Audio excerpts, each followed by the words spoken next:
I'll ask Rahul to really come and step in the shoes of Wilfred. Wilfred has missed his flight from Frankfurt. So Rahul is his colleague and partner with Roland Berger, so he's actually just going to...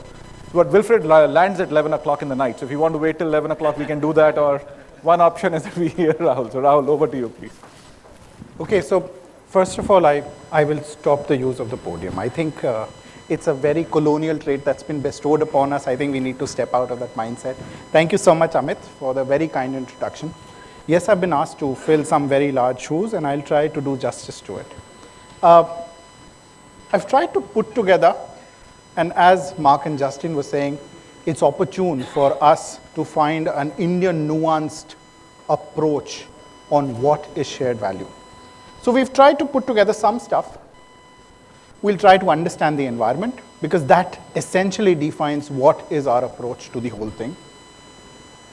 We believe it encompasses a zone that overlays between households, businesses, and the government, in a context which is overriding and behind it, which is the environment. The environment could be economic, regulatory, social, overridden by, again, a larger context, which is ambition.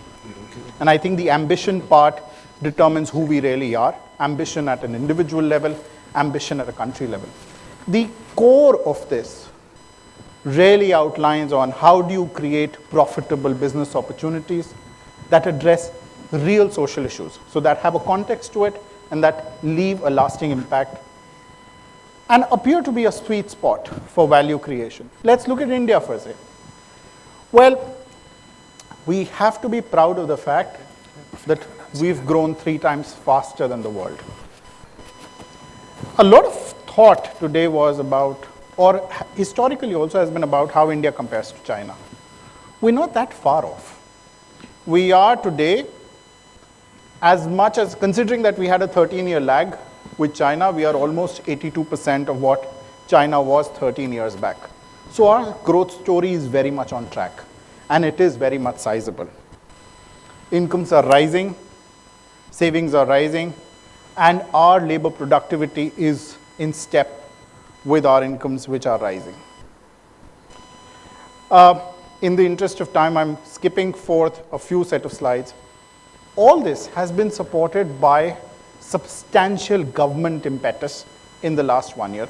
An aspect of that is 2% policy that has been talked about.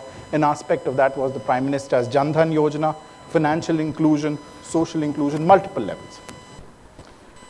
And as a result of that, we are expected to become a sizable player in the world economy of meaningful nature, driven by our own way of doing business. And whilst most of our corporates have grown by approximately 21% in the last 10 years, we've done that facing far more problems, far more hardships than our peers in China. We've done that with less country-specific advantages. We've done that with far less government-specific advantages. Yes, we have a slightly more firm-specific advantages that reside with us. So with that as a background to the environment, what does it all mean? What it means is we need to, as companies, as corporations, as individuals, redo our thinking about products, about services. We need to make them more contextual in terms of social needs. That's the first part. And a couple of examples were talked about. You did mention Godrej, for example.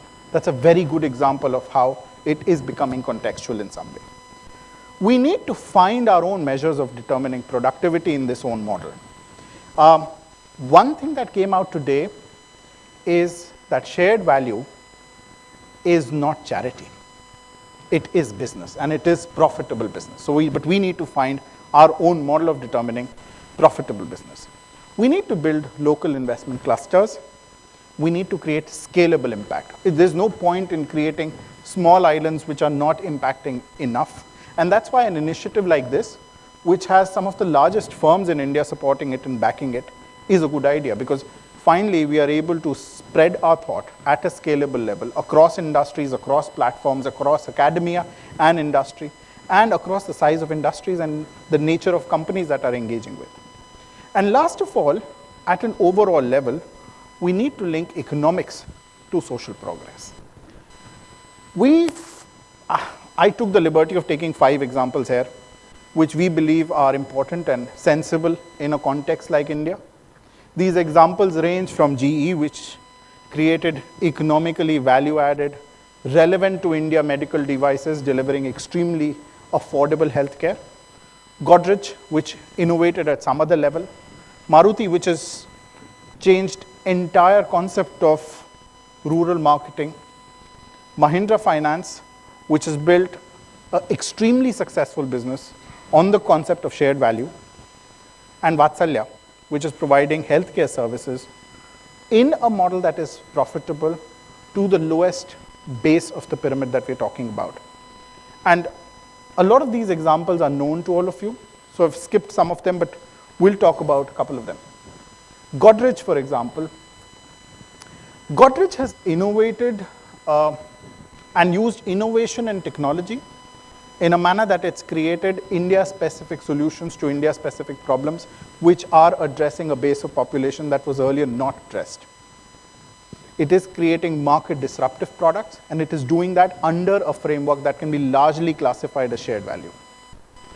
Mahindra Rural Finance is one of the best examples of successful businesses which link trust, which link income models assessment, understanding of priorities, customized collections, customer database information, all of it in a manner that has not been done earlier in India, addressing a need for rural home finance, which is extremely important and is addressing a large segment.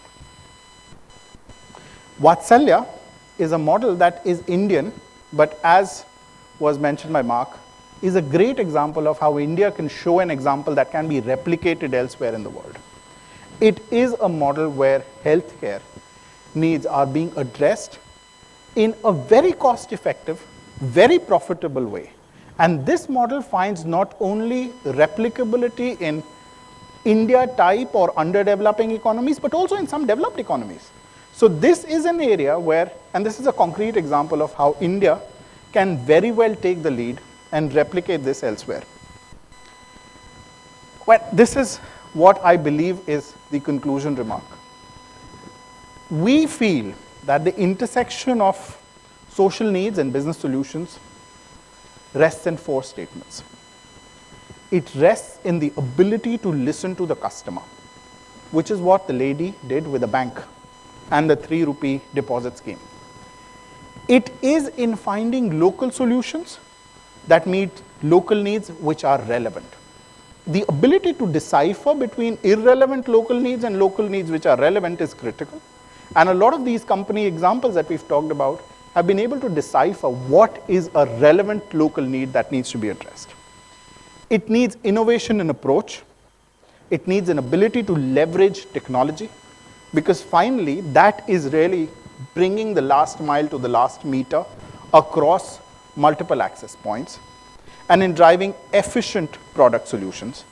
And lastly, it's not just about CSR, it's about profitability as well.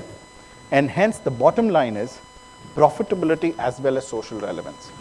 With that, I would conclude my remarks. Extremely thankful for being here. Apologize once again, Wilfred could not be here, but more than happy to engage with any one of you later in the day. Thank you so much. Thank you.